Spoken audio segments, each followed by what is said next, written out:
Move. Business class isn't for people like you." The words didn't drift. They didn't float across the cabin like an awkward misunderstanding that someone might walk back with a smile and a softened tone.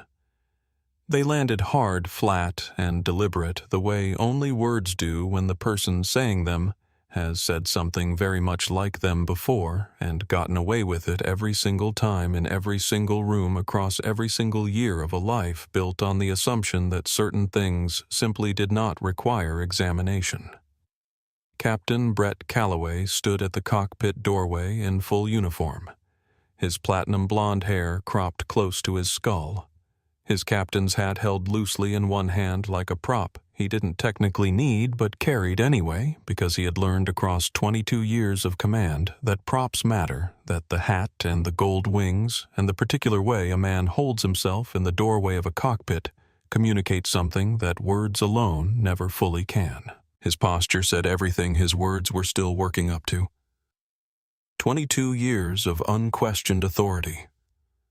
22 years of walking into a cabin and being without contest or complication the most important person in it.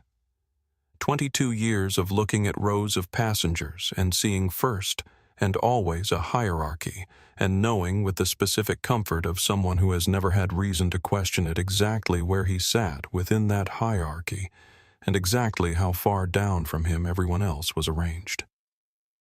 He had looked at the black woman sitting quietly in seat 3C for approximately 3 seconds before making his decision. 3 seconds. That was all it had taken for Captain Brett Calloway to look at her simple navy blazer, her leather tote bag sitting neatly in her lap, her natural hair pulled back cleanly away from her face, her complete and total absence of designer logos or visible status markers of any kind, and conclude with the breezy, unexamined confidence of a man who had been making this exact calculation for 2 decades that she was movable, that she was the path of least resistance, that she was the one passenger in that business-class cabin. He could shift without consequence, without paperwork, and without anyone important enough to complain afterward raising a single objection. What he did not know could not have imagined standing there in the cockpit doorway with his hat in one hand and his certainty fully intact was that in exactly 14 minutes, the woman sitting quietly in seat 3C would stop his plane on the taxiway, strip him of his wings, and begin the careful, documented, federally sanctioned process of dismantling everything he had spent 22 years building piece by piece, the way a structure is taken apart when someone finally gets close enough to see that the foundation was never sound. He had chosen the wrong seat. He had chosen the wrong woman, and he had done it in 3 seconds. It had started as so many things like this start with a phone call. The call came into the cockpit at 6:52 in the morning, while Flight 1142 sat at Gate C-14 of LaGuardia Airport, while the ground crew ran their checks outside and the boarding bridge hummed with the quiet anticipation of a flight that was scheduled, confirmed, and on time. The voice on the other end of the line was young and casually entitled in the specific way that people are casually entitled when they have spent their entire lives in rooms where their requests were treated as instructions, not asking, just announcing the way someone orders food from a restaurant they own. His name was Donovan Price, 26 years old, and he was the nephew of Gerald Price, the CEO of Hartwell Airlines, and he was stuck in traffic on the expressway somewhere between his apartment and LaGuardia, and he needed, in the pleasant, unconcerned tone of someone for whom inconveniencing others had never carried a cost, his usual accommodation sorted before he arrived. Captain Calloway had done this before. Not for Donovan specifically, but for versions of Donovan, the phone calls from people connected to people with names that made things easy or complicated depending on which side of those names you happened to be standing on. He had across 22 years developed a quiet system for managing these calls, a system that never showed up in any official log and had never been given a name because naming it would have required him to examine it, and examining it was something he had never found it necessary to do. The system was simple. He would pull up the passenger manifest on his tablet, scroll through the business class seats, and identify the passenger who looked most like they wouldn't push back a solo traveler, someone without a VIP flag attached to their booking, someone who could be presented with a vague crew request, a warm, apologetic smile and a promise that everything was being handled, and who would simply quietly comply. He had been right about this calculation so many times that he had stopped thinking of it as a calculation at all and had started thinking of it simply as how things worked. He pulled up the manifest. Business class 12 seats, all of them confirmed and paid. His eyes moved down the list and stopped at row 3, seat C, Dr. N. Coleman, solo traveler, no VIP notation standard booking tier. He opened the check-in photo attached to the reservation file. A black woman alone, simply dressed, no visible markers of the kind of status that made Callaway's system pause and recalibrate. The calculation happened in under 5 seconds, and it had happened that fast because he had made it so many times before. He called Sandra Pruitt, his lead flight attendant. Seat 3C, he said without ceremony or explanation, because the people he gave instructions to had learned not to require either. Move her to the back, quietly. Send Camilla to handle it. She's new, she'll do it without making a scene. I want it done before Donovan gets here. He paused and then added, Find a reason equipment issue configuration. Whatever you need, just get it done before we push back. Sandra said she understood. That was the morning. That was how it started. Doctor. Naomi Coleman boarded early because she always boarded early, not because she was anxious or because she needed extra time, but because she had spent 47 years moving through a world that was not designed with her in mind and had learned somewhere along the way that arriving before the noise started was not a luxury. It was a strategy, a way of claiming the space before anyone else had the opportunity to decide whether or not she belonged in it. She moved through the jet bridge at a pace that was not hurried and not slow, but entirely deliberate. The pace of a woman who had decided long ago that composure was not a performance. It was armor, and armor worked best when you wore it like it weighed nothing. In her right hand, she held her phone open to page 44 of an 87-page Federal Aviation Equity Compliance report she had been reviewing since 5 in the morning because she was flying to Atlanta to present opening remarks before a federal oversight panel, and her remarks were 7 pages long, and she had reviewed them 4 times already, and she would review them again on the flight, and the compliance report was the foundation beneath the remarks, and foundations mattered. She found seat 3C exactly where it was supposed to be, window seat right aisle, the one she had specifically requested at the time of booking 3 weeks ago. She stowed her leather tote in the overhead bin with the practiced efficiency of someone who had done this 10,000 times on 10,000 flights that had taken her to hearings and panels and boardrooms in cities across the country, and she sat down and she opened the federal report on her phone, and she continued reading from where she had left off.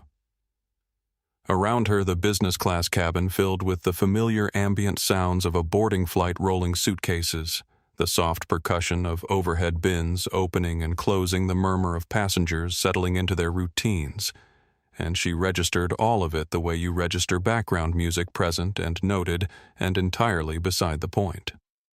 She was on page 44. There was work to do.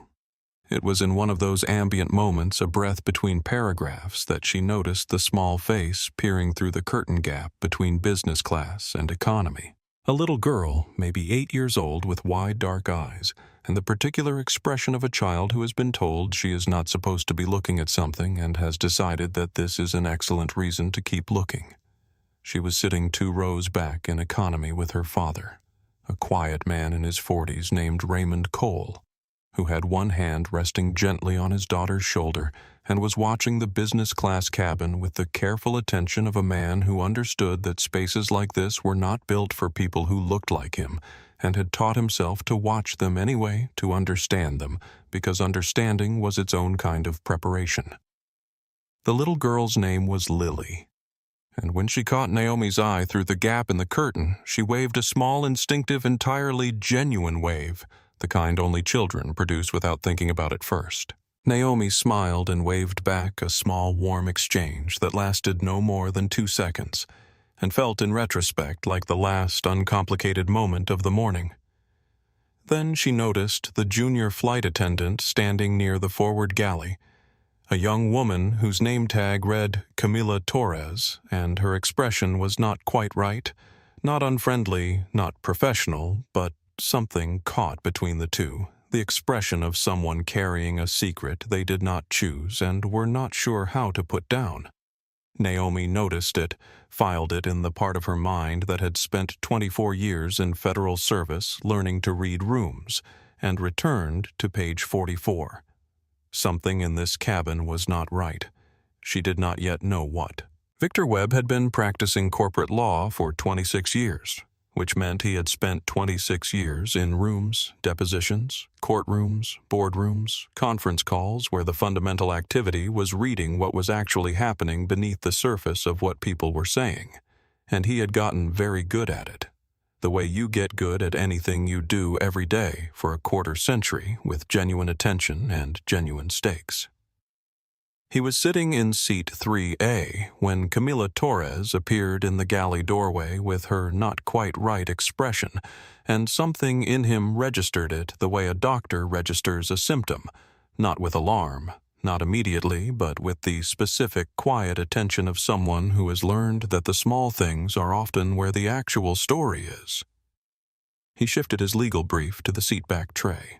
He angled his phone slightly on his knee. He did not press record yet. He was watching, 2 rows behind the business class curtain in the window seat of the economy row where Lily Cole was still occasionally stealing glances through the gap. A young woman named Elena Vasquez was filming a pre-departure video with the easy practiced warmth she brought to the travel content that had earned her 880,000 followers across 3 different platforms, casual, genuine. The kind of footage that made her audience feel like they were sitting in the seat next to her, which was exactly the effect she was always going for. When Camilla's approach caught her peripheral vision, she lowered the phone slightly, but did not stop the recording, because she had learned from 3 years of doing this work that you did not stop the recording when something interesting was beginning. She leaned toward the passenger beside her and whispered barely, "Are they actually about to try to move her?" The passenger, a middle-aged man who had been absorbed in a magazine, looked up, looked at seat 3. C looked at Camilla's retreating back and said slowly, "I don't know. Looks like something." In the forward galley, Joyce Hammond was watching all of it. She had been flying for 30 years, which meant she had stood in more galleys during more difficult moments than she could count without losing the thread. And she had learned across 3 decades the specific weight of the calculation about when to step forward and when to step back, and what it cost in each direction, and how that cost accumulated, and what it felt like to carry it. She looked at Camilla now and felt that calculation activate in her chest the way it always did, familiar and heavy, and still, after all these years, unresolved. She had seen this shape before. Not this exact version, but the shape of it, the solo woman of color in a premium seat the junior attendant sent first to soften it the vague crew request with nothing documented behind it. She had seen it twice in 4 years. Both times the passenger had moved. Both times Joyce had stood in the galley and told herself it was not her place. She did not step forward. Not yet. But she did not look away, and she made herself a very specific promise about what that not looking away was going to mean this time. Camila Torres was 29 years old, and she had been a Hartwell Airlines flight attendant for exactly 3 weeks one day and approximately 4 hours, which was long enough to understand the job's rhythms and short enough that the gap between what she had been trained to do and what she was being asked to do right now felt enormous and very cold and entirely unmistakable. She had checked the booking the moment Sandra handed her the instruction because some part of her had needed the record to confirm what she already knew, and the record had confirmed it without ambiguity or complication. Seat 3. C. Dr. N. Coleman. Business class confirmed. Paid in full. No flags, no issues. Everything exactly as it should be. She had looked at the screen for a moment longer than she needed to, and then she had closed the tablet and walked toward row 3 anyway, because Sandra had told her to, and Calloway had told Sandra and Camila was on probation with a rent payment due in 9 days. And the thought of losing this job produced a specific and immediate fear that had shamefully and temporarily overridden the other feeling, the one that had been sitting beneath, the fear the whole time, clear and steady, and entirely certain that what she was about to do was wrong. She reached row 3. She stood beside seat 3C. The woman looked up from her phone, not with irritation, not with the preemptive hostility that Camilla had half expected, but with the specific patient attention of someone who understood exactly what was happening and was choosing with great deliberateness how to respond to it. "Ma'am," Camilla said, and her voice came out quieter than she had intended, smaller than she wanted it to be. "I'm so sorry to bother you. There's been a seat adjustment, and we'd like to move you. We have a seat available in row 19, and we want to make sure you're comfortable." She heard herself saying it. She heard how thin it sounded, how completely hollow it was, and she watched the woman set her phone face down on the tray table with a deliberateness that suggested she had all the time in the world and intended to use it. "Is there a problem with the seat?" Dr. Coleman asked, her voice perfectly level, unhurried, carrying no heat but no give either. Camilla's face warmed. "It's not the seat exactly, it's just that we need to—" "Is it a weight and balance issue?" Naomi asked. "An equipment malfunction. A safety protocol that requires this specific seat to be vacated." Camilla opened her mouth and closed it and had no answer, because there was no answer, because there was only Calloway's voice in her memory. Move her to the back, quietly find a reason. And none of those reasons were here, because none of them were real. "I have a boarding pass," Naomi said, holding up her phone so the screen was clearly visible, the confirmation unmistakable. "Seat 3C business class, Hartwell Airlines, flight 114. 2 confirmed. If there is a documented operational reason for this adjustment, I will comply immediately and without argument. But I will need to hear that reason." Camilla stared at the boarding pass. She felt the floor shifting under her, not literally, but in the way it does when you are standing on the wrong side of something and your body knows it before your mind has finished catching up. She looked over her shoulder toward the cockpit and then back at the woman in 3C, and she said the only thing she had left, it was a crew request the captain had specifically. She stopped herself. She looked at the floor. "Please," she said, quietly. "You're holding up boarding." "I am sitting in my assigned seat," Naomi said.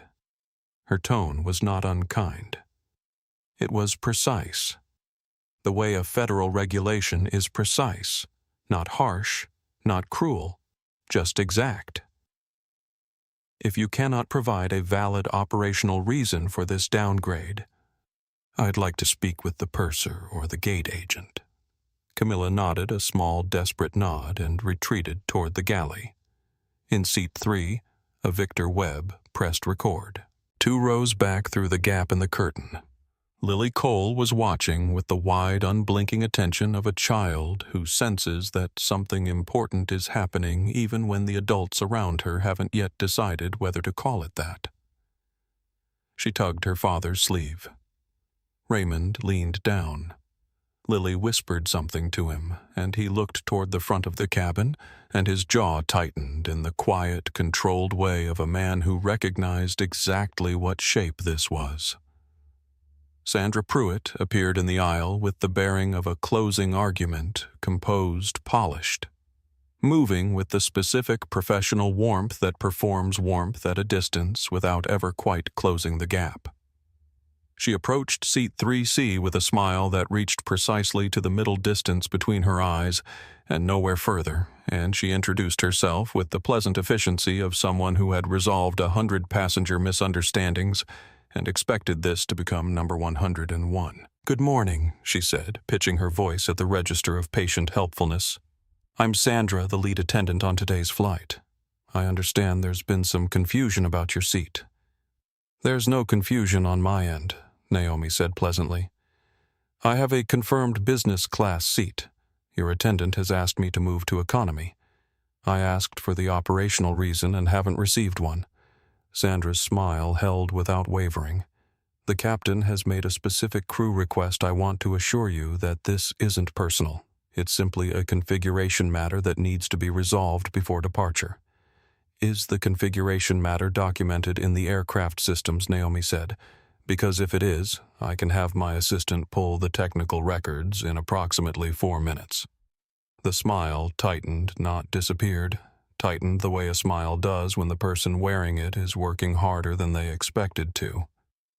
"I don't think that will be necessary. Then I'll need a different reason."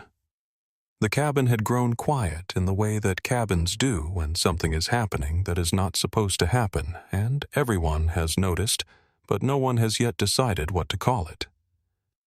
The businessman in 2C had closed his laptop. The woman in row 4 had lowered her magazine.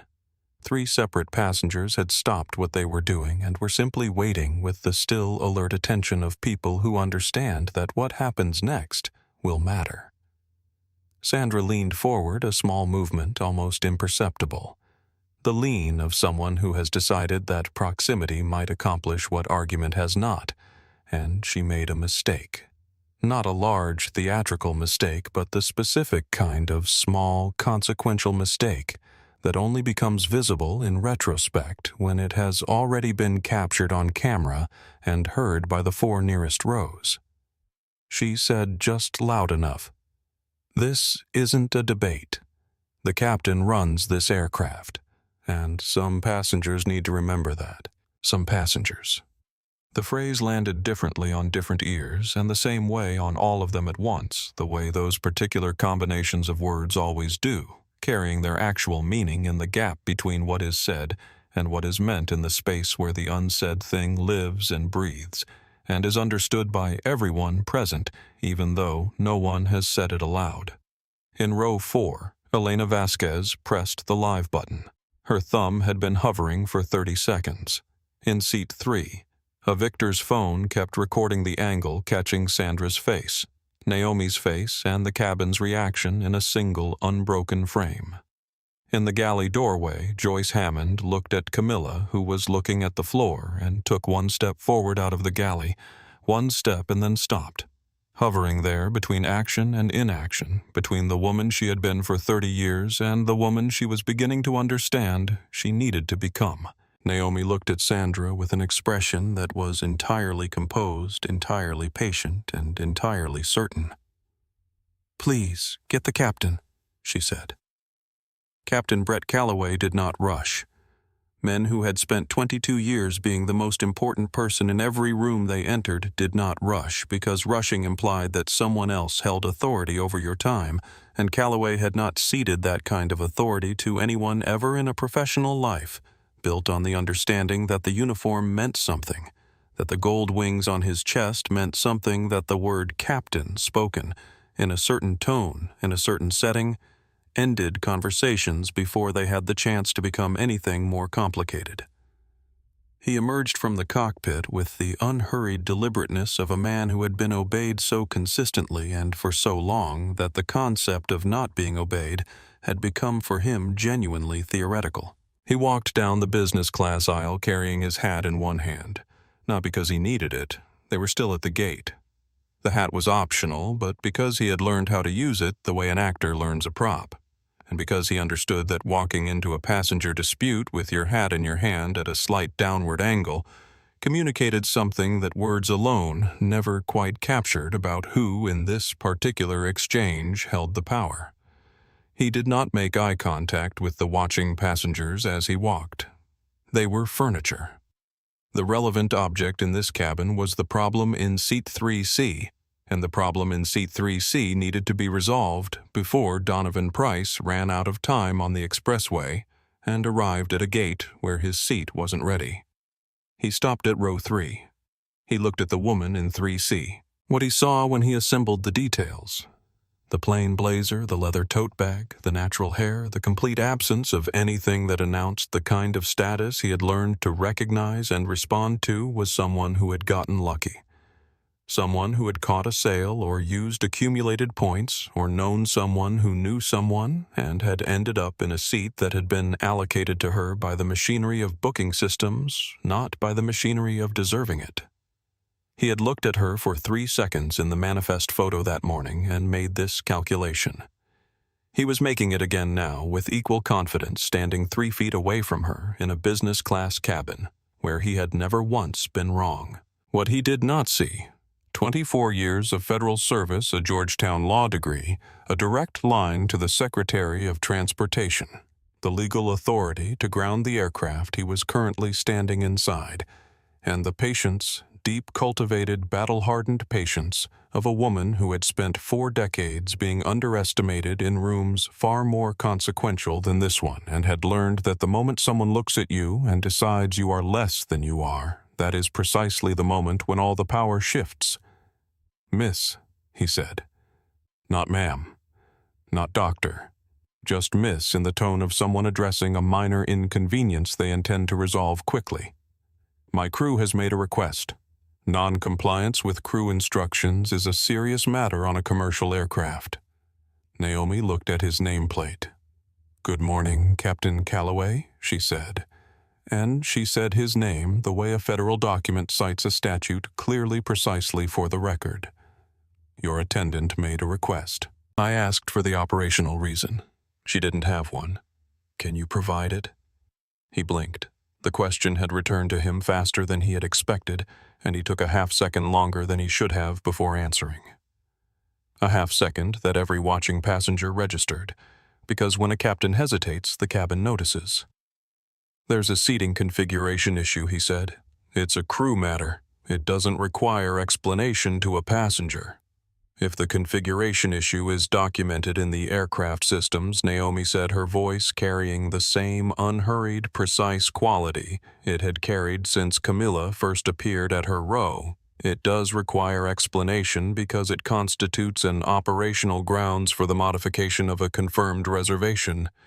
"May I see the documentation?" He stared at her. He was not accustomed to being answered with a question. He was especially not accustomed to being answered with a question that exposed in plain and patient language the gap between what he was saying and what was actually true. "That information," he said, "is not available to passengers." "Then I'll ask differently," Naomi said. "Is this a safety issue, a security issue, or a mechanical issue? Yes or no?" The cabin was very quiet. Not performatively quiet.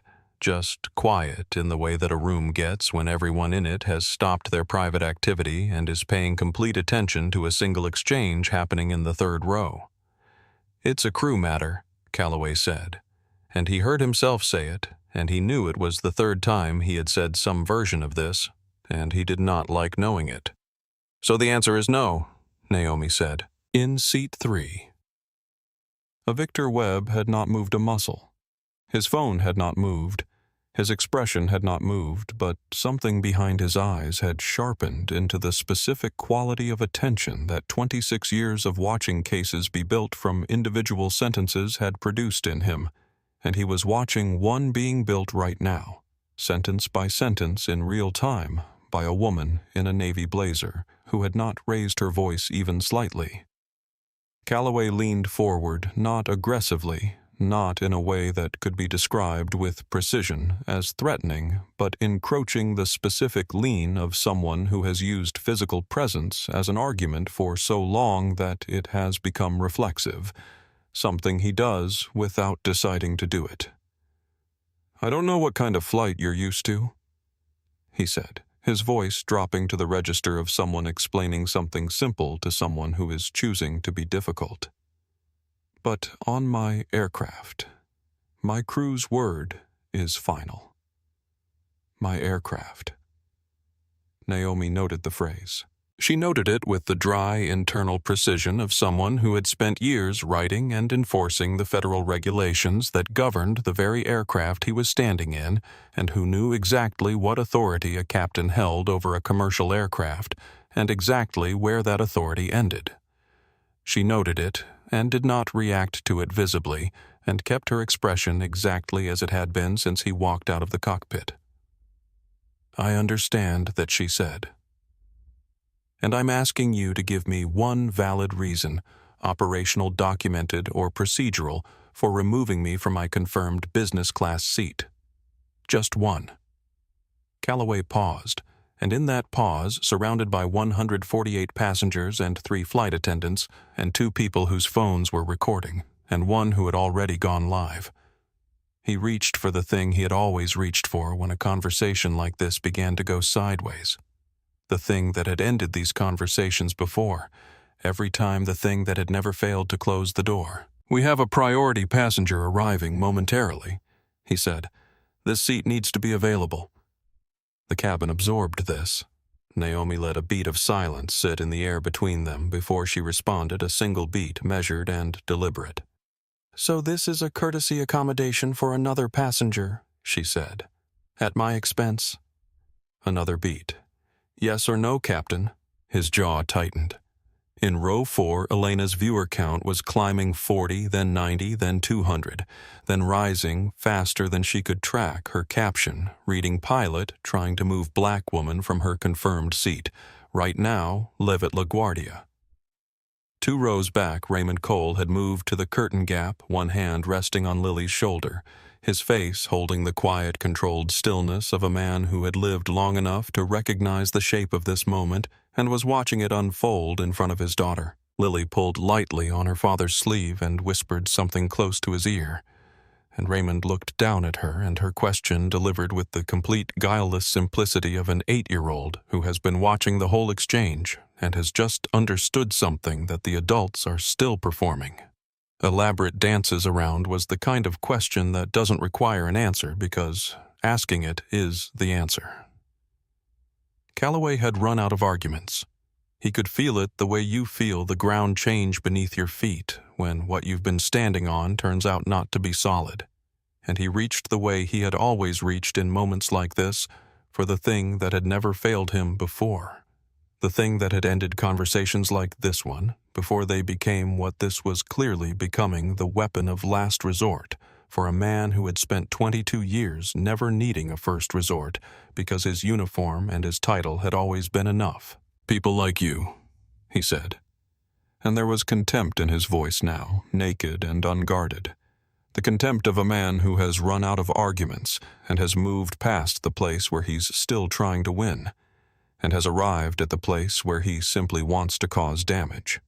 Always want to turn a simple request into a federal case. The cabin went absolutely still. Not quiet. Still.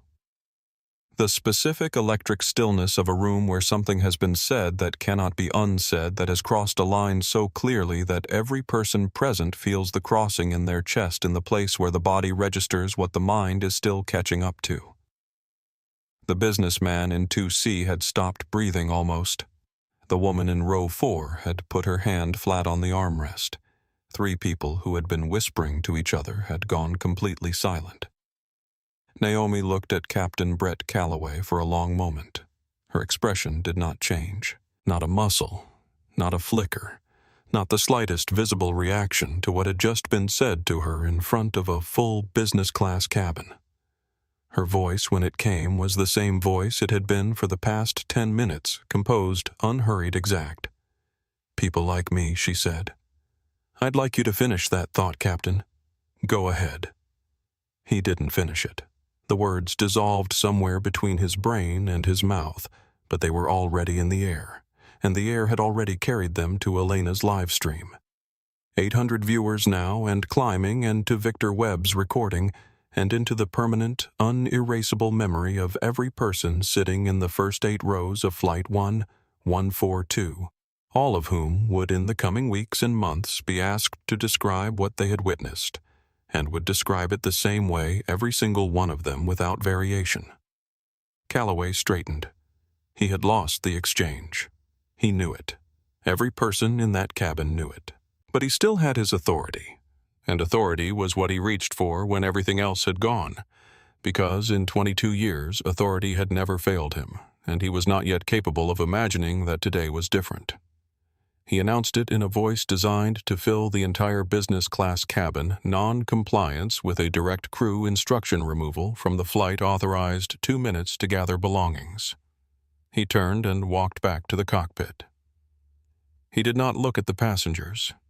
He did not look at Camilla Torres, white-faced and still at the galley entrance. He did not look at Joyce Hammond, who had taken exactly 1 step out of the galley, had stood there for the duration of the entire exchange, and now stood frozen between going forward and going back. He closed the cockpit door behind him with a force that was the only honest thing he had done in the past 15 minutes, the sound of a man who knows he is no longer in control, pretending one final time that he is. Naomi Coleman took her time. She closed the Federal report on her phone with the same deliberate care with which she had opened it 40 minutes ago, folded it into the front pocket of her leather tote, and then reached up.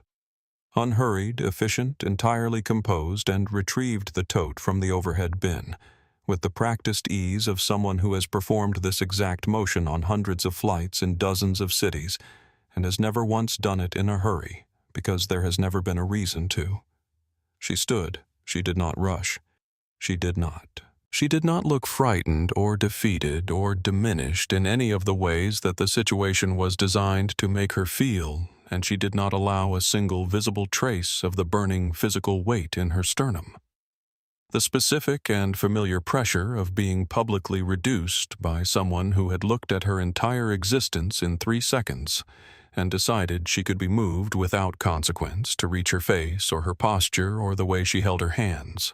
She had learned this a long time ago in elevators and boardrooms and congressional hearing rooms and 100 other spaces that were not designed with her in mind, that the way you leave a room is as important as the way you entered it, because the entrance is what you carry in, but the exit is what the room carries after you are gone, and it is the exit that people remember when they tell the story, which they always do because people always tell the story. She turned to face the forward cabin, not theatrically, not performing anything for anyone, just naturally, the way someone turns to check whether they've left anything behind, and in doing so, every passenger in business class saw her face.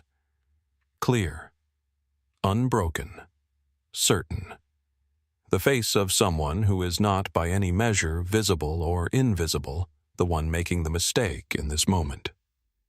She spoke in a voice the entire forward section could hear without raising it. 14 years of federal oversight. I've seen a lot of things. This morning will be remembered. Then she moved toward the door. 2 gate security officers had boarded while Calloway was still announcing her removal. She did not wait for them. She stepped ahead of them, and they fell in behind her, and every passenger who watched her go saw the same thing.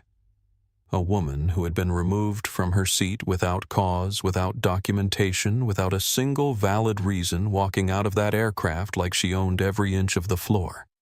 She stepped on her chin level, her tote over her shoulder, her pace exactly what it had always been.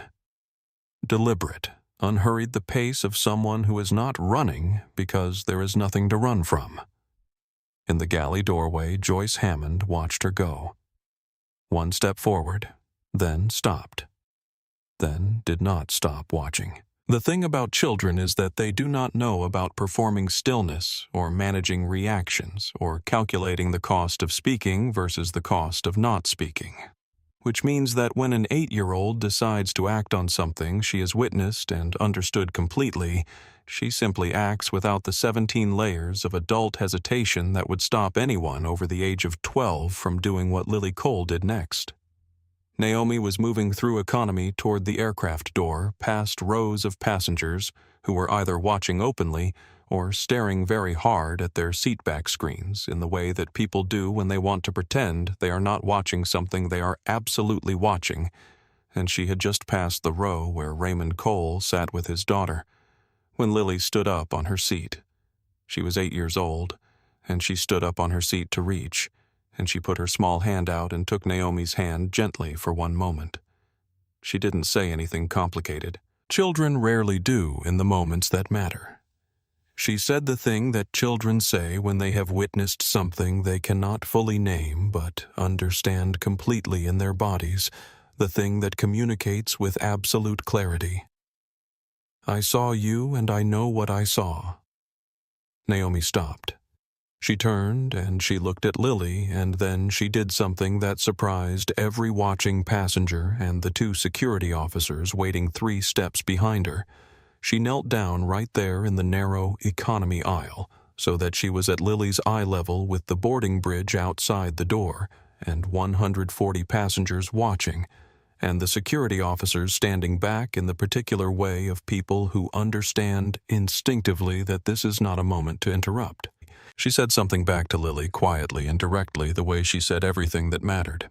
Not a reassurance, not a speech, not a performance for the watching cabin. Just the truth in its smallest possible form. The kind of thing you say to a child when you want her to carry it with her and know what it means. Lily listened with the focused, serious attention of someone who has been spoken to directly and is taking it seriously, which is what children do when adults actually speak to them instead of around them. And then she nodded the small, complete nod of someone who already believed what she just heard confirmed. Raymond Cole, watching from the row, felt the thing that fathers feel in moments like this. The complex, bittersweet weight of watching a stranger show your child what dignity looks like under pressure in real life, which is the lesson you most want them to learn, and the lesson you most wish they didn't have to. Naomi stood.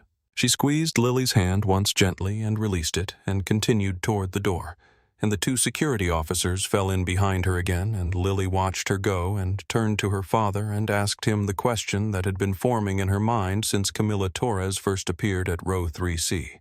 A question so simple and so direct that Raymond Cole, for the first moment he could remember in a long time, did not have an immediate answer. And the fact that he did not have an immediate answer was itself he understood the answer. Elena Vasquez had lowered her phone, not stopped the recording but lowered it, aimed at the floor out of the instinct that some moments are not meant to be broadcast, that some moments belong to the people inside them, and so this exchange was not on the live stream, and it was not in the footage, but Victor Webb from seat 3. A saw every second of it, and he would include it verbatim in his formal statement, word by word, exactly as it happened. Outside, the jet bridge waited. 27 steps through fluorescent light and the specific institutional indifference of a corridor built for transit and not for the kind of moment that was moving through it right now. Naomi counted them not because she was trying to, but because the mind under a certain kind of pressure becomes a very precise instrument, and counting was what hers was doing. And at step 27 she emerged into the terminal and opened her phone and found the name she needed and typed 4 words. "Call me right now." Daniel Croft's response came in 11 seconds. She was 23 the first time it happened, with full force the specific version of it that she would spend the rest of her life learning to turn into something useful. First day of work. Georgetown Law. 3 years of federal compliance coursework, a brain dense with transportation statutes and regulatory frameworks, a briefcase that contained, among other things, her appointment letter from the Department of Transportation. She walked into the federal building on New Jersey Avenue in Washington, D.C., wearing a suit that she had ironed twice the night before because she understood that everything communicated something, and she intended every visible thing about her to communicate exactly what it was supposed to. She pressed the elevator button. She was approached by the man at the reception desk before the doors opened. He looked at her briefcase. He looked at her suit. He looked at her face. And he said, "Deliveries. Loading dock is around the side." She was 23 years old and reporting to her first day as junior federal counsel, and she showed him her credentials calmly, without drama, without the explosion of righteous anger that was sitting very precisely behind her sternum. and she walked past him into the elevator and pressed the button for the 7th floor, and stood in that elevator for exactly 11 seconds while the doors were closed, and felt the specific weight of being seen and immediately unmade of having walked into a room as herself and been handed back a version of herself that someone else had decided fit. Better a version she had not chosen and did not recognize, and would spend the next 24 years refusing to accept. That night on the phone with her mother, she said, "I'm going to make sure this never happens to anyone else on a federal carrier." Her mother laughed warm, knowing the specific laugh of a woman who has spent 60 years in a country that discovers her for the first time on a regular basis. "Baby, that's going to take a while." "I know," Naomi said. "I plan to stay." She was 31 in the boardroom in Chicago, 12 people seated around a table that was long enough to seat twice as many 11 of them white men. And she had prepared the most thorough compliance analysis in the room. She knew this because she had reviewed the preliminary submissions from every other participant, and had spent 48 hours building something that was not merely thorough but airtight, the kind of work that leaves no door open and no counter-argument standing. She was proud of it. She had earned the right to be proud of it. The meeting chair looked around the table as the session began and said to no one and therefore everyone, "Let's wait for the DOT representative before we get started." Naomi raised her hand. He looked at her, and his eyes moved across her in the quick, unconscious calculation she had seen performed on her in 100 rooms. And then, he said with the particular flat surprise of a man who had expected someone entirely different, "Oh, you're her. Just that. You're her." As if she required confirmation. As if her being her was a revision to the document he had already written in his head. She gave her analysis. It was as she had known it would be, the most precise and damaging compliance review anyone in that room had ever sat through. 2 executives received formal sanctions as a direct result of her findings. The chair thanked her at the end with the overcorrected warmth of a man trying not to show that he had been wrong. On the train home, looking at the flat gray Illinois horizon sliding past the window, she thought, "They never see it coming." That is the advantage. That has always been the advantage. She was 39 in the congressional hearing room, 4 months of testimony on airline bias protocols built on real data designed to produce real change, sitting at the witness table, watching the committee chairman, who had, she would learn afterward, accepted speaking fees from 3 of the 5 carriers. She was testifying about, talk over her redirect, her statements cut off her responses mid-sentence, and ultimately call for the testimony to be tabled pending further review. She sat in her car in the congressional parking garage for 22 minutes afterward. She did not cry. She was too tired for crying and too angry for it, and into something else, something that was not quite either of those things, but had been building for 16 years and needed an outlet that was not a concrete parking garage. She found a notepad in her glove compartment, and she wrote for 11 minutes. When she stopped, she counted 23 items. 23 things she would change when she had enough authority to change them. She drove home. She made dinner. She went back to work the next morning. She had been checking things off that list ever since. By the morning of Flight 142, she had reached number 19.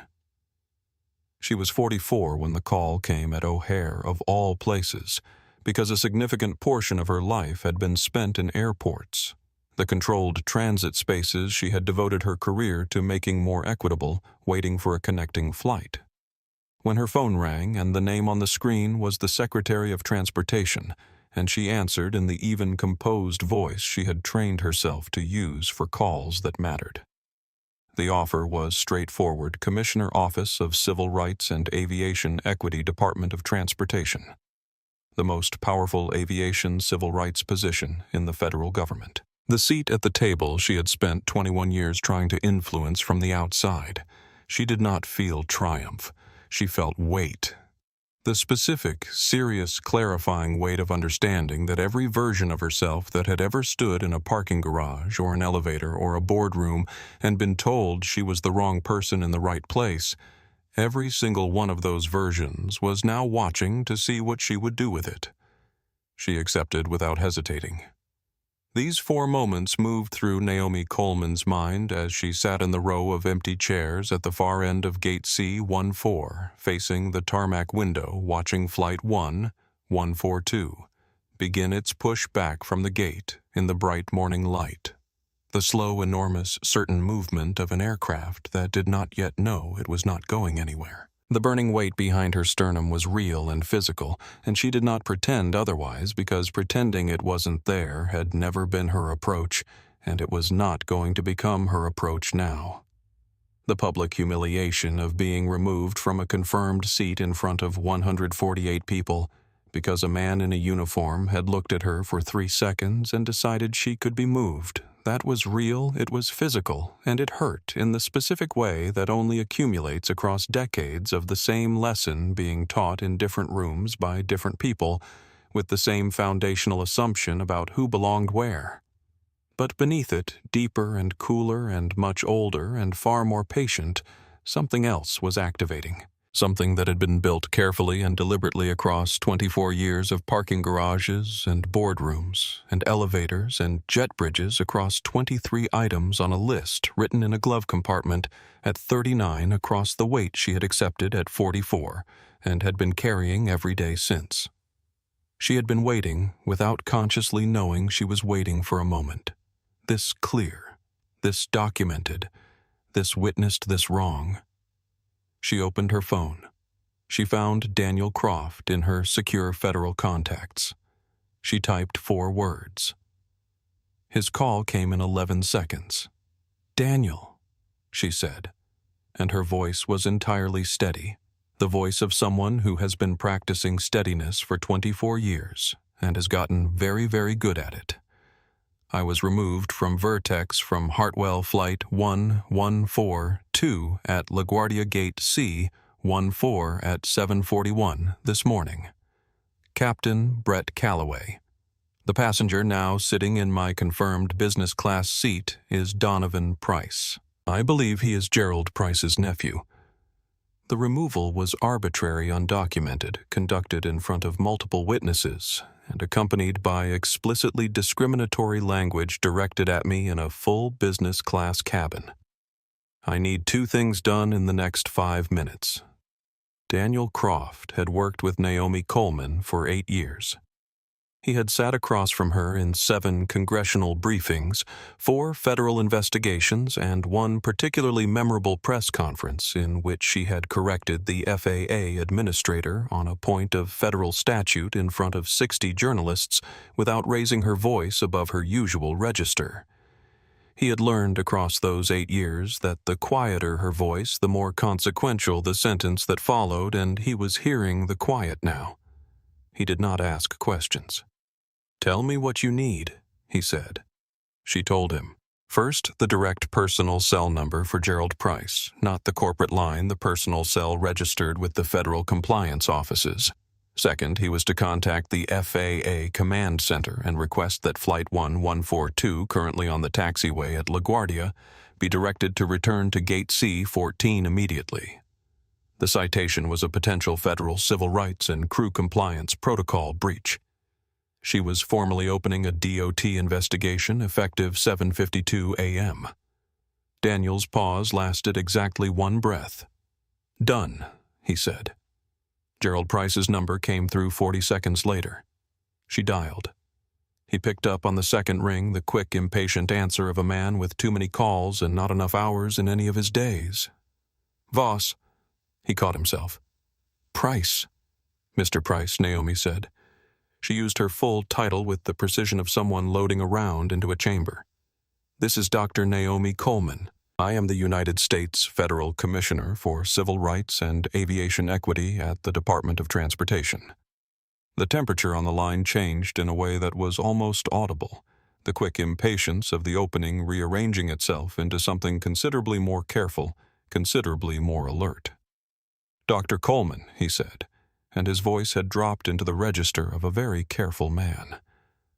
"Good morning. What can I do for you?" She told him everything. The seat, the removal, The 3 attendants sent in sequence with no documentation behind any of them, the exact phrase Calloway had used. The passenger now sitting in her confirmed seat, and then last, with deliberate patience, the passenger's name. The silence that followed was the silence of a man watching a wall collapse piece by piece and understanding with each piece exactly what had been holding it up. My nephew, Gerald Price, said. The words came out flat and depleted, like something he had known would happen eventually and had hoped wouldn't happen today. Your nephew Naomi confirmed, who called Captain Calloway, directly bypassed your executive office and asked Calloway to remove a paying passenger from her confirmed seat to make room for him. And Captain Calloway chose me. He scanned the manifest, looked at my booking photo, and calculated that I was the passenger most likely to offer the least resistance. She paused, letting that sit. He was wrong about that, Mr. Price. I am currently at gate C-14. Your aircraft is on the taxiway.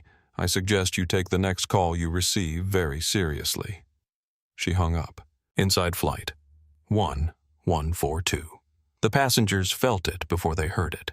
The change in the nature of the movement, the aircraft slowing in the way it doesn't slow during normal taxi operations, then stopping with the engine still running, holding on the taxiway in a kind of suspended stillness that was immediately instinctively understood by everyone aboard to be abnormal. Calloway's voice came through the intercom with the practiced ease of 2 decades of routine announcements. Brief hold updates shortly. Thank you for your patience. Smooth, professional, entirely calibrated to prevent questions from forming before he could manage them. In the cockpit, the radio crackled. Hartwell 1142. This is LaGuardia Tower. You are directed to return to gate C-14 immediately. FAA directive in effect. All taxi clearances revoked. Calloway stared at the radio. He had flown across the Atlantic in weather that grounded other pilots. He had landed in crosswinds that left crews describing the experience with words like formative and career-defining.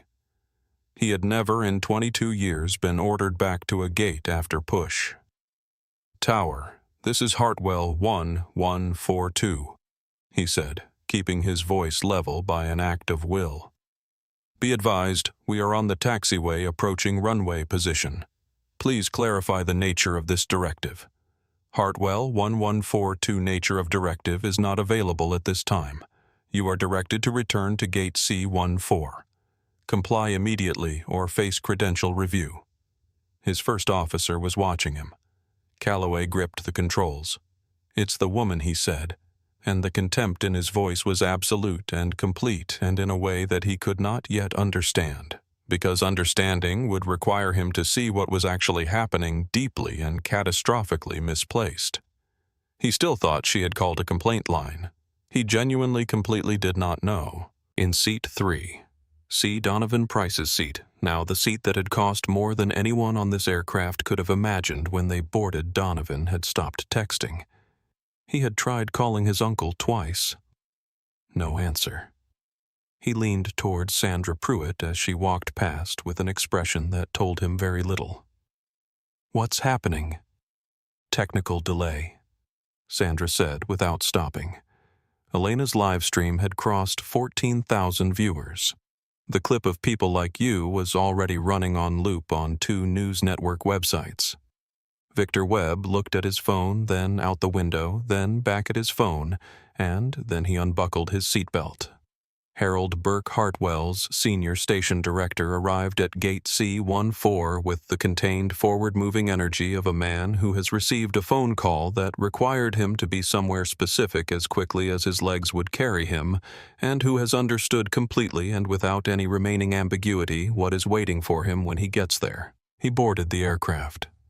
He walked the business class aisle without making eye contact with any of the passengers who were watching him with the alert attention of people who understand that the arrival of the station director means the situation has moved to a new level.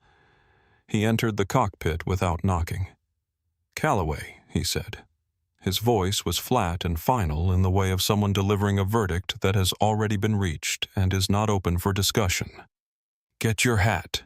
You're off the aircraft," Calloway argued. The irregularity of the grounding his command rights the passenger who had been non-compliant. He said it with the reflex of a man who has resolved every professional challenge with authority and cannot yet conceive of a situation that authority cannot resolve.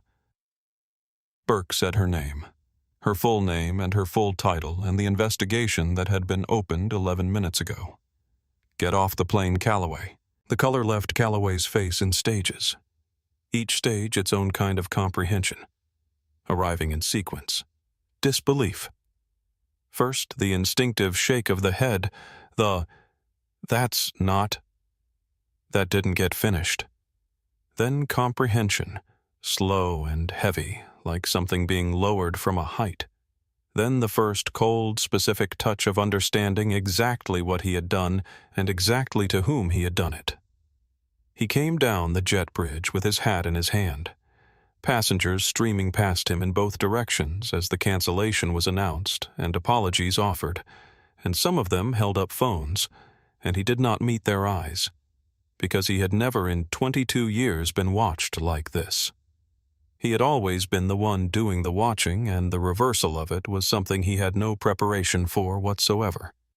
Donovan Price was removed through a side entrance by a gate agent who did not look at him. The bright jacket moved quickly through the terminal and disappeared in the direction of the food court. Calloway emerged into gate C14, and there was Naomi Coleman. She was not at the desk. She was not speaking with anyone. She was standing in the open area between the gate seating and the departure desk, centered, and still her leather tote over her shoulder, her expression exactly what it had been in seat 3C when this started, composed, patient, certain as if she had known precisely where he would emerge and had decided that this particular piece of terminal floor was where they were going to finish what he had started. Around her, Harold Burke, arriving from the aircraft, the Hartwell legal representative. Victor Webb, who had come off the plane specifically and deliberately for this moment. Elena Vasquez, phone-raised live feed running at 28,000 viewers. And 345 deplaned passengers occupying the gate area, with the specific, quiet, attentive stillness of people who know they are witnessing something that matters. Calloway stopped. He looked at the woman he had looked at for 3 seconds that morning and decided was movable. He looked at what had assembled around her. His mouth opened. No sound came out. Naomi let him come to her. He crossed the 5 feet between them with the lead-footed steps of a man walking toward something he cannot stop and cannot change, and is only beginning to understand the full dimensions of, and he stopped 3 feet away, and she spoke first. Not loudly, but in a voice designed with great precision to be heard by every person in earshot, and every person in earshot was completely silent and listening. "Captain Calloway," she said. "For the record, 40 minutes ago you removed me from my confirmed business class seat on a commercial aircraft. You provided no operational justification. Your crew stated this was a configuration matter and a crew request, neither of which was documented anywhere in the aircraft systems. You personally told me that people like me cause problems." She paused. "And you replaced me with a passenger who was not on the original manifest, the airline CEO's nephew, as a personal favor. Is that an accurate account of this morning's events?" He said nothing. The sound that moved through the watching passengers was not quite a gasp, and not quite a murmur, but the specific, collective sound a crowd makes when a sentence lands precisely where it was aimed. She reached into her leather tote. Slowly. Without drama. Without performance, without a single unnecessary gesture.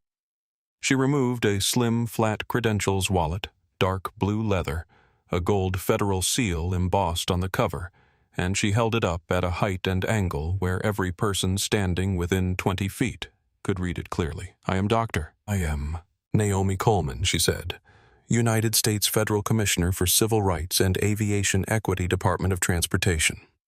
My office is specifically and exclusively responsible for enforcing federal anti-discrimination law across every commercial carrier operating on American soil, including Hartwell Airlines, including this aircraft, including this gate, including everything that happened here this morning. Calloway's knees bent. It was subtle, barely visible to anyone not watching closely. But Victor Webb, standing 6 feet to her left with 26 years of reading rooms behind him, saw it. And Elena's camera caught it. The slight forward bow of a man whose foundational lifelong assumption about the world has just been removed from beneath him all at once in public. He reached for the gate desk with one hand. His knuckles went white. "I didn't know who you were," he said. It was the only thing he had left. The only defense remaining to a man who had been wrong about everything. Naomi looked at him for a moment, just a moment, and then she said the thing that the cabin of Flight 1142 would carry with them for the rest of their lives. The sentence that Victor Webb would quote verbatim in congressional testimony. 7 weeks later, the sentence that Elena's viewers would screenshot and share until it became its own headline. The sentence that became, in the weeks and months and years that followed, the clearest summary anyone had found of what had happened at Gate C-14 on a Tuesday morning in April. "I know you didn't," she said. "That is the entire point, Captain. You are not required to treat a passenger with dignity only when you know who they are. You are required to treat every passenger with dignity, every single one. That is not a courtesy. That is the law. And you broke it clearly, deliberately, and on camera." She turned to Sandra Pruitt, who was standing near the gate desk with her arms at her sides and her professional composure fractured at the edges in a way she could no longer fully manage. Naomi named the language Sandra had used, the escalation she had chosen, the complicity she had participated in. Sandra stared at the floor. She turned to Patricia Owens, the gate manager, and addressed the falsified, non-compliant notation in the incident record and the $250 voucher that had been Hartwell Airlines' official response to a federal civil rights violation, both of which were now in the record, Patricia's name attached to both. Patricia was crying small and contained the kind of crying that is mostly shock. She turned to Camila Torres. Her voice, for the first time, changed register, not softer exactly, but different, the way a surgeon's voice changes when they move from the diagnosis to the part where they tell you what comes next. She told Camila that her employment was protected under federal witness mandate, that no action connected to this incident would touch her position, and then she looked at her directly and said one sentence that was not a verdict, but a direction. Something specific addressed to Camila alone, that Camila would think about every day for a long time afterward. Joyce Hammond came forward from where she had been standing at the edge of the scene, and she stood beside Naomi and said that she wanted to give her account. She did not explain why she was choosing now. The choice was explanation enough.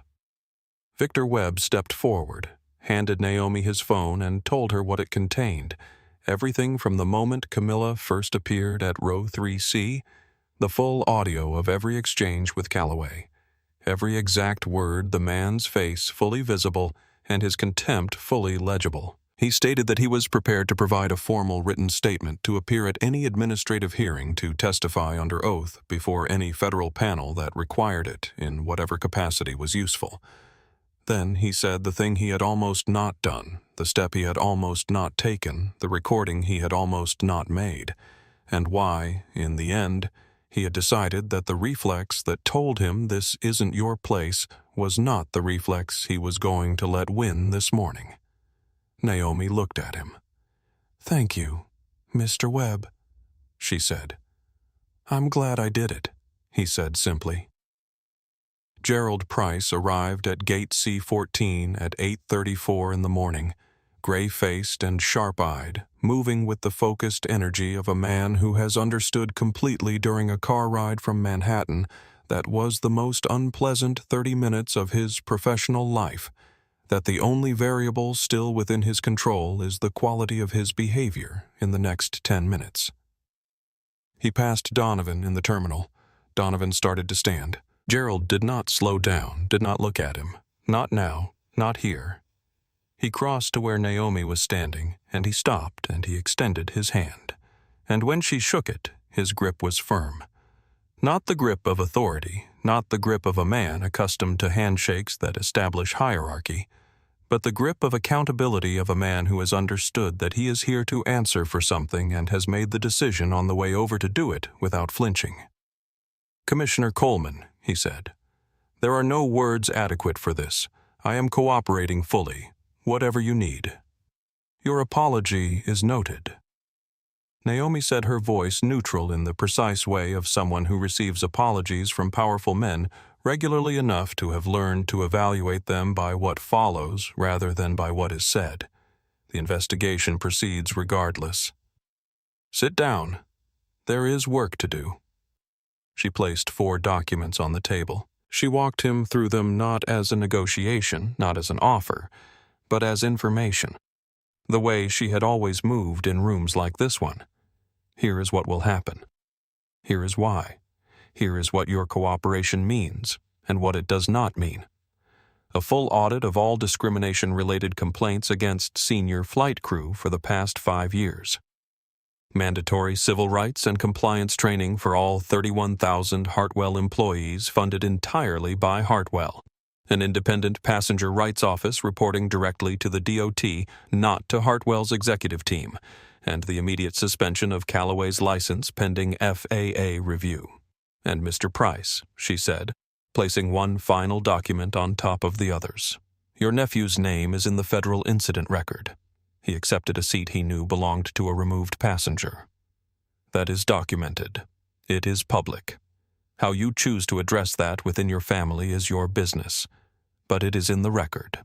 Gerald Price looked at the document with the expression of a man paying a debt he had allowed to accumulate for a long time by simply not looking directly at it. "Yes," he said. "All of it. Whatever is required." The airline transport pilot license review began within 72 hours of the incident, and it did not move slowly or resolve quietly, because Joyce Hammond's testimony, 6 pages signed, dated, submitted with the full investigative weight of a federal civil rights case behind it, had changed the nature of what was being reviewed from a single incident on a single flight to a documented pattern of conduct repeated across years, buried under union protections, and now fully visible. The 4 prior complaints against Callaway, previously marked unsubstantiated, filed away in personnel records that a federal subpoena made suddenly and completely accessible, describe the same mechanism in 4 separate variations. Different passengers, different flights, same 3-second calculation, same assumption about who would comply. The independent evaluators reviewed all of it. The incident video. Joyce's testimony. The 4 prior complaints. Callaway's full conduct file and their recommendation filed 28 days later was unambiguous suspension, pending a full conduct audit and a federally mandated civil rights training program of no fewer than 200 hours, with reinstatement not expected to be recommended at the conclusion of that process. The pilots' union held a membership vote on whether to pursue an appeal. The vote was not close. The other pilots had watched the video. They had colleagues of color. They had daughters who flew. They had children who took planes to visit grandparents and deserved to sit in seats they had paid for, and they did not want their union's name attached to defending what Callaway had done in seat 3C, and so the appeal was not filed. His wife had been married for 18 years to a specific kind of prestige, the uniform, the schedule, the quiet social weight of being the spouse of a senior airline captain, and she had watched the video 3 times before she called the family attorney. The house went with the divorce. The pension forfeited under the terms of the suspension agreement went with the career. 6 months after Flight 114-2, Brett Callaway worked a night shift at a small regional cargo operation in northern Montana, reading weather reports and runway conditions into a radio for pilots he would never meet flying routes. He would never fly again in a prefabricated building where the horizon outside the single window was dark and flat and enormous. One night, a young pilot named Torres called in on a return leg from a remote supply run, and he read her the wind speed and the approach angle, and she said, "Thanks," and clicked off with the complete indifference of someone who had no reason to think twice about the man on the other end, and he held the microphone for a moment after she was gone. And then he did something that was not in any official report, not part of any investigation, not required by any court or decree or federal mandate. He opened the battered notebook he had started keeping 3 weeks after the incident, and he turned to a blank page, and he began to write, not as a man being investigated, not as a man constructing a defense, but as a man finally looking at his own record from the inside. How many times, how many passengers, how many 3-second calculations made with complete confidence in rooms where no one had ever pushed back. He filled 2 pages. He stopped. The list was longer than 2 pages, and he knew it. And he closed the notebook, and he sat for a long time in the cold building with the dark horizon outside, and the plane he would never board again crossed the sky from south to north with its wing lights blinking steadily. Sandra Pruitt's termination letter quoted the phrase "some passengers" verbatim. She appealed through the Hartwell HR process, and the appeal landed on the desk of the newly constituted Independent Passenger Rights Office, one of the offices Naomi's investigation had required Hartwell to create, staffed independently, reporting directly to the DOT, and was reviewed by people who had read the incident report in full and watched the video in full and denied the appeal in 11 days. She found work eventually in a regional hotel chain guest services, and her colleagues found her perceptive and professional and genuinely skilled at the work of making people feel seen and welcomed. And they wondered sometimes in the way you wonder about people who are clearly capable of more than they're showing what had happened before. She was becoming something different from what she had been. It was slow and real, and not yet finished. Donovan Price's name appeared in the public DOT incident report in full, findable by any search engine in under 10 seconds. Hartwell Airlines banned him for life. The family trust that had provided the comfortable automatic floor beneath his adult life was placed under a board-mandated review that resulted in a significantly restructured arrangement with significantly fewer distributions and significantly more conditions. His uncle did not return his calls for 3 months. He got his first real job, junior account role, mid-size marketing firm, showed up on time, did the work was quieter than his manager expected from someone with his background. More careful, less reflexively, certain that the rules other people followed didn't apply to him. He was learning what it felt like when a favor has a cost that reaches forward through time and takes things you hadn't imagined were takeable, and the feeling was specific and educational, and he was not yet done with it. The DOT fine against Hartwell Airlines was $2.8 million, the largest ever levied for a single civil rights incident on a domestic carrier. The total financial impact of the fine, the legal proceedings, the stock decline in the weeks after Elena's footage went wide, and the full implementation of the mandated changes came to an estimated $1.3 billion. 6 months later, internal reports from flight crew members flagging the conduct of colleagues had increased by 540%. Passenger bias complaints were down 71%. These numbers were not perfect.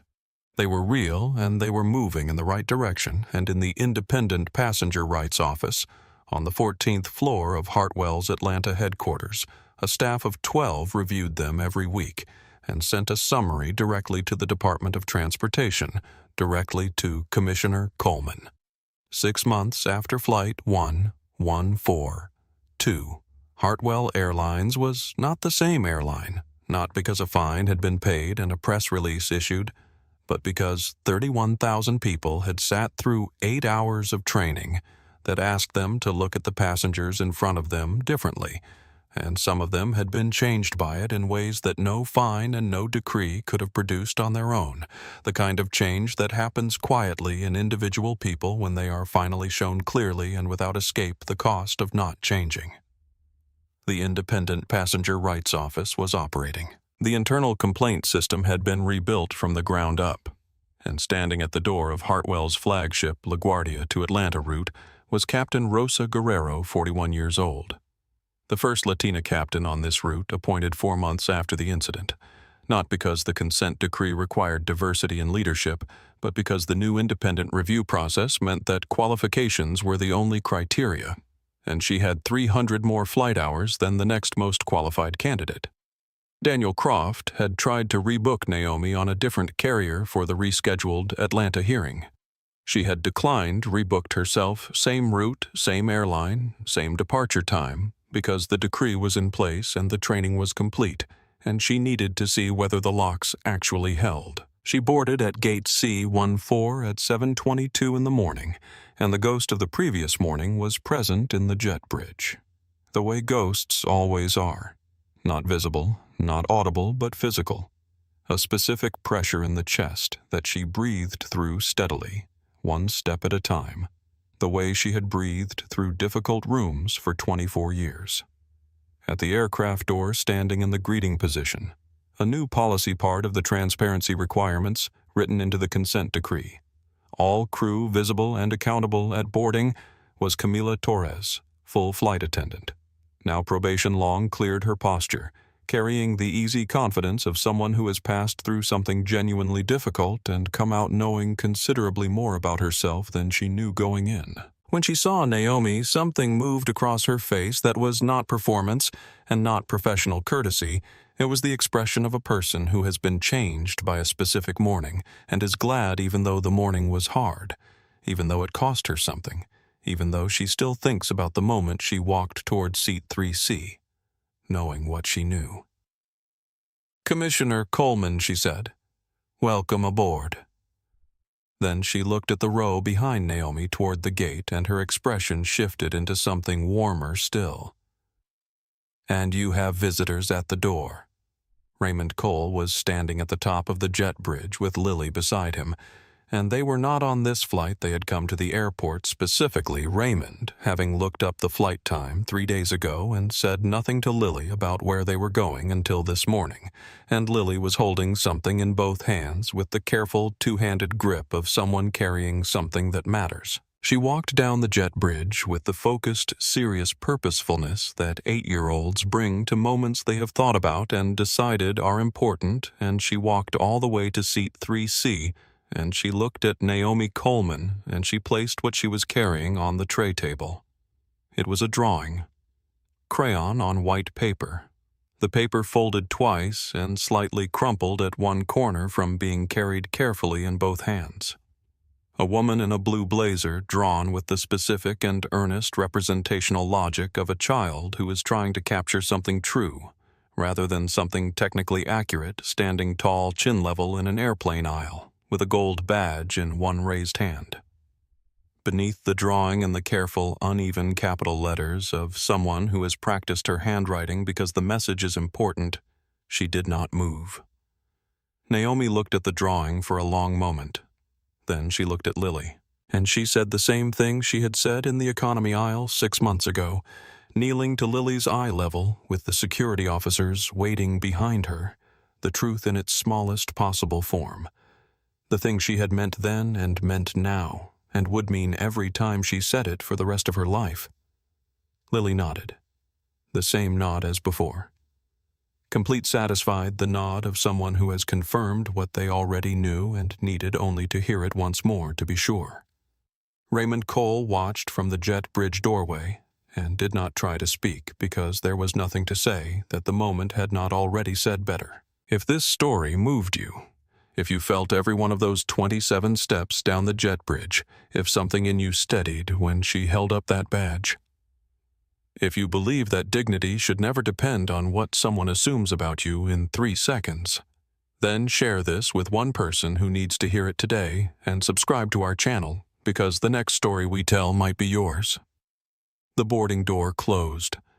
Captain Guerrero's voice came over the intercom, warm, clear, completely without performance, welcoming passengers aboard, naming the route and the conditions, saying the crew was honored to have them.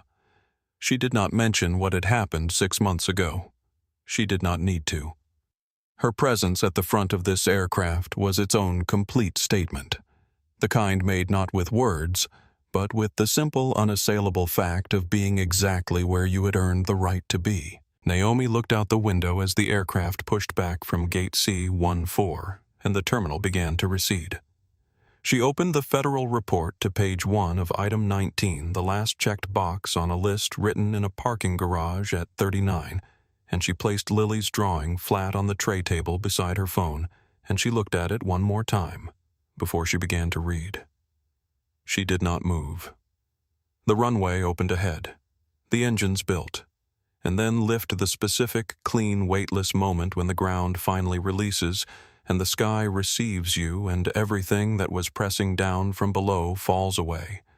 And for one long, clear breath, the only thing that exists is altitude and light, and the quiet that comes after a long fight that was always from the very beginning going to be worth it.